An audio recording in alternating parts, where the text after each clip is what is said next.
Chris, what is our fourth main topic today? This is from Akshat. Hey, John and crew. So a deleted scene from the end of No Way Home revealed Andrew Spidey telling Tom Spidey, you know where to find us. Is it just me, or did the MCU hint that their roles are not done yet? Do you think we're going to see more of them? Thanks, and bring on the Philly. All right, thanks a lot for sending that in. And of course, the world has been, enraptured in the whole thing about the Spider-Man returning, Andrew Garfield, Tobey Maguire. But ever since the movie came out, the predominant question shifted from, will they appear in Spider-Man No Way Home, to, are they going to come back again? Are we going to see them in more MCU content, in more Sony Spider-Man content? Is coming and bringing them back for Spider-Man No Way Home just opening the door to that long-awaited Amazing Spider-Man 3 that Andrew Garfield so badly deserves? Or the Spider-Man 4 that Tobey Maguire was getting ready to do, and then they pulled the plug on it? There have been rumors going around that we could see one or both of them maybe in Doctor Strange 2. Then again, there are rumors I'm going to appear in Doctor Strange 2. And I'm pretty sure rumors that this phone is going to appear in Doctor Strange 2. Everybody's going to be in Doctor Strange 2. So, but there are some rumors going around that one or both of these guys could appear in there again. And my general feeling on it has been probably not. I mean, I really felt like, to me, it felt like having Andrew and Tobey back in Spider-Man No Way Home was the proper goodbye that neither of them got in their respective film series. Both of them ended when they both thought they were getting another one. There were supposed to be an Amazing Spider-Man 3. There was supposed to be a Spider-Man 4. And neither of them got their chance to say goodbye. And I felt like Spider-Man No Way Home, that's what that was. It was them getting a proper send-off for them, for the audiences that love them. But we as audiences, you give us an inch, we want to take a mile. Okay, well, now that you gave us that goodbye, give us more! Right? And that's kind of what we are. But so I've always felt that, no, this is their swan song. They're done. But as they pointed out in the question, a deleted scene from the movie it's going around YouTube now, where you see that iconic shot that's near the end of the story for both of them in the movie when, after Tobey's been stabbed and Andrew's holding them up and they're kind of doing their goodbyes. We hear Andrew say, if you need us, you know where to find us. If you need us, you know where to find us. And as somebody who has been saying, I do not believe we're going to see either of them again. I've never had any inside information that was true. I'm just saying, I don't believe we're going to see them again. Even I look at that and go, not just because the line says, if you need us, you know where to find us, but they made the choice to take it out and to not put it in the movie. And even I try not to wear the tinfoil hat too often, but even I gotta go, because it does on its surface seem to be a little bit of a door opening, a little bit of an avenue, if you will, that lays the groundwork that, yes, they can be found again. Even though, I don't know, when they say to Tom Holland, you know where to find us. Actually, the answer to that question is no, the hell he does not know how to find you. Does he? He absolutely has no idea where to find you, as a matter of fact. He barely knew how to find a college administrator. Yes, exactly. But even I gotta say, this makes me go, It makes me wonder a little bit. And if they had just left that in the movie, I might not have even thought about it. But the fact that it was there and they decided to remove it makes me think a bit, Rob. Just think a bit. So whereas 48 hours ago, if you had asked me to set an over-under of the likelihood that either of these guys would return, I would give it about 8%. Not impossible, but not high, like 8%. Today, I'll say 25. I'm actually going up to a full 1 in 4 chance that we could see. And for me, that's a big leap. Okay, Rob, let me go over to you on this. Set me straight. Get this tinfoil off my head. But anyway, there's this deleted scene now. We hear Andrew Garfield saying, you know where to find us. They decided to take it out.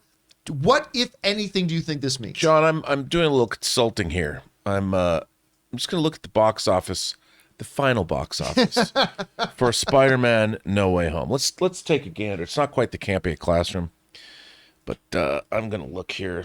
Spider-Man No Way Home has made a total worldwide gross of $1,877,150. Yeah, 157. Wait a minute. $1,877,157,164. That's $792 million domestically, $1.08 billion internationally for an incredible total. Let me ask you, when in Hollywood history has anyone ever looked at a number like that and thought to themselves, nah, why should we even try and replicate that success? No. Tobey Maguire and Andrew Garfield are absolutely coming back. I don't know how. I don't know when. I don't know Tom Holland. I don't even know if he's going to find him. As far as I know, Miles Morales could find him quick because he goes through the multiverse. They're absolutely going to come back. And I don't know how and when. I'm thinking Andrew Garfield's going to be in Venom 3 because why Which not? I completely disagree with you on, but God, I hope you're right. I'm just telling you, like, I so hope you're right. Who so. wouldn't want Spider-Man to square off against Venom? Yep. I mean, that's what I'm saying. And you've already set it up, and I'm not smarter than Amy Pascal. I'm not smarter than Kevin Feige.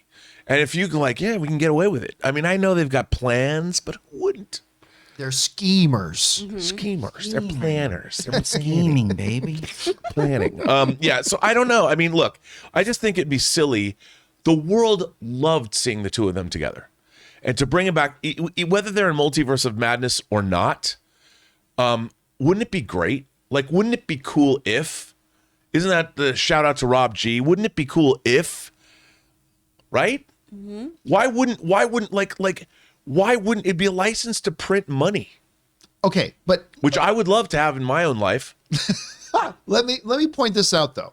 Let's not pretend that Spider-Man Homecoming and Spider-Man Far From Home made $18 and then $100. I know. Spider-Man Homecoming and Spider-Man No Way Home already had this franchise making large amounts of money and in an upward trajectory in that money making. Yeah, they did. I know. It's not as if Andrew Garfield and Tobey Maguire weren't in Spider-Man No Way Home, like this movie wouldn't have cleared $500 million, right? Of course not.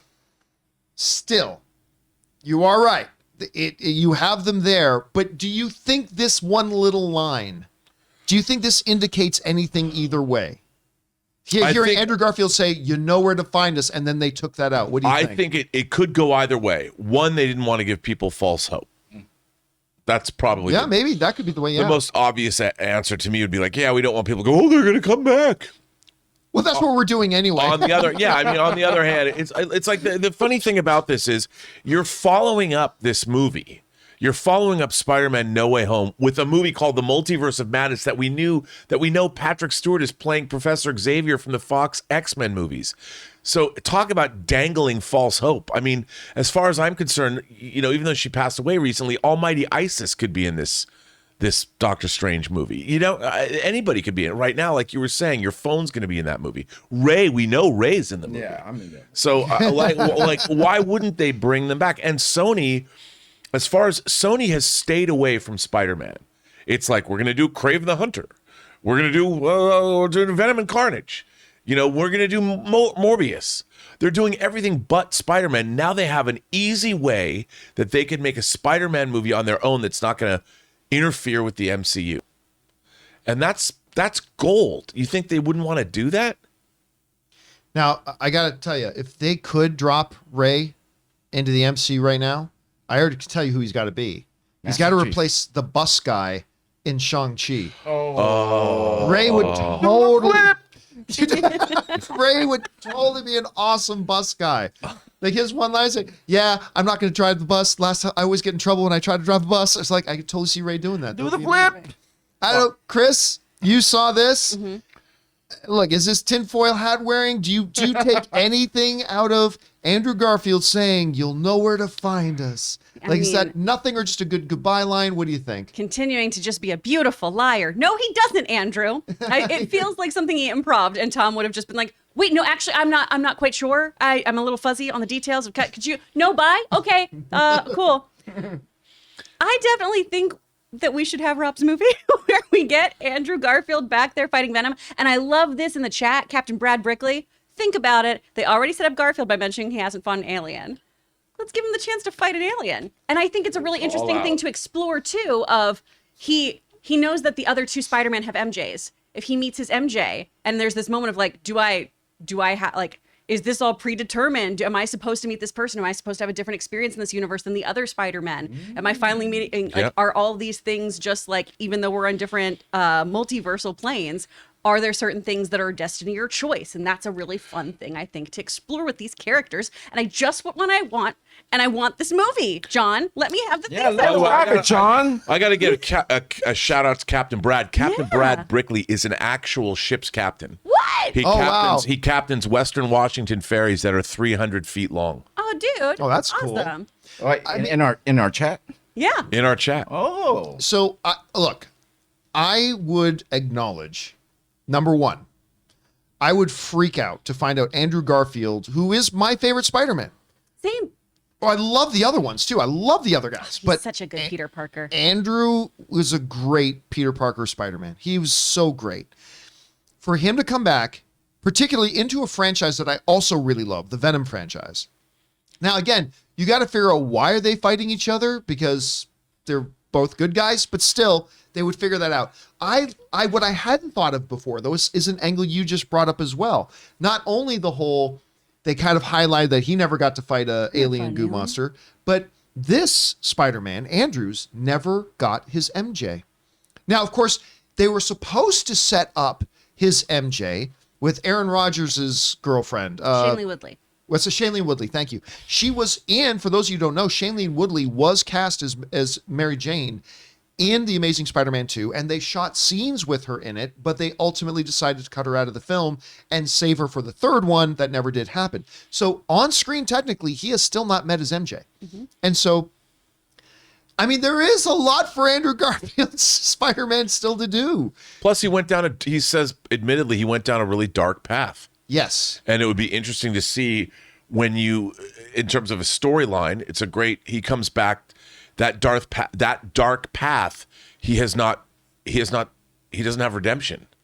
So now that he's seen a glimpse of this other universe and he's got brothers out there, maybe he has to confront what he's done in his past and make amends for it somehow.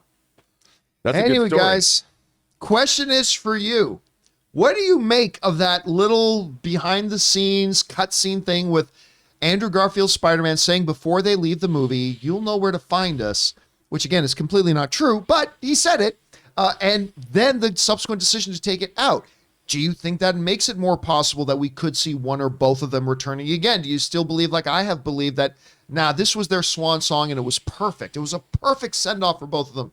Or maybe you're also like me and thinking maybe the possibility's a little bit higher right now. Whatever you guys are thinking, jump on down to the comment section below and let us know your thoughts. We want to take a minute and thank the sponsors of this video, Liquid IV. Now listen, just one stick of Liquid IV added to 16 ounces of water will hydrate you faster and more efficiently than just water alone. It contains 5 essential vitamins like B3, B5, B6, B12, and of course vitamin C, with 3 times the electrolytes as traditional sports drinks. And what makes Liquid IV so effective is the science of cellular transport technology, or CTT. You see, it's designed to enhance rapid absorption of water and other key ingredients into your bloodstream faster and more efficiently. You know, Ann and I get up pretty early in the morning to go to the gym because we can't go to the gym at any other time during the day. And for the last couple of weeks, I have been drinking 1 full glass of water with Liquid IV. And all I can tell you is you can feel the difference during the workout. So go and grab Liquid IV in bulk nationwide at Costco, or